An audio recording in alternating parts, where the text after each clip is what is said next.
Bonjour à tous, j'espère que vous allez bien. On se retrouve pour le 73e épisode des Titans du Monsterverse. Aujourd'hui, je vais vous parler des rhinocéros de Skull Island.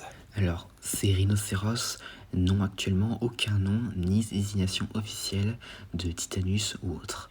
Et donc, en termes d'apparence, ces rhinocéros ressemblent à des rhinocéros normaux, donc des rhinocéros blancs, rhinocéros noirs ou autres. À la seule différence qu'il a ici 4 cornes ainsi que des pointes sur son dos. Et à part ça, en vrai, on ne sait rien du tout de ces rhinocéros parce que ils ont été introduits comme étant des créatures de Skull Island dans le comics non canon à cet univers, ni même à l'autre que j'ai mentionné, à savoir Justice League contre Godzilla vs Kong, où en fait, si vous voulez, deux de ces rhinocéros ont fui la bataille entre Kong et un Warba après que Toyman ait transporté Skull Island et plusieurs titans dans l'univers d'ici.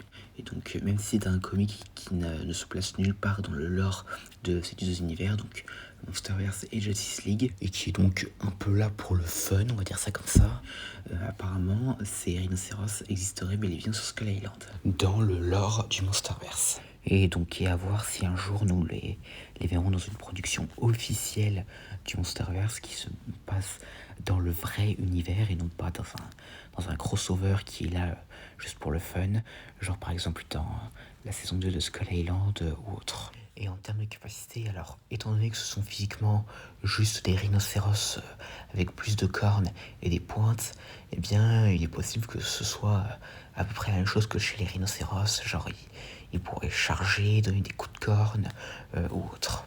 Et en termes d'anecdotes, ils peuvent faire penser, malgré qu'ils soient petits, donc la taille d'un rhinocéros ordinaire, au Rhinosaurus de la série Godzilla de 1998. Cela fait un nouvel hommage à cette série. Et donc du coup, c'est tout ce que j'avais à dire concernant ces rhinocéros de Skull Island.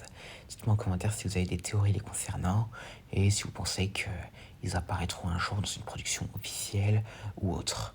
Et donc voilà, j'espère que cette vidéo vous aura plu. N'hésitez pas à venir ça dans les commentaires. Bonne année 2024 et à la prochaine.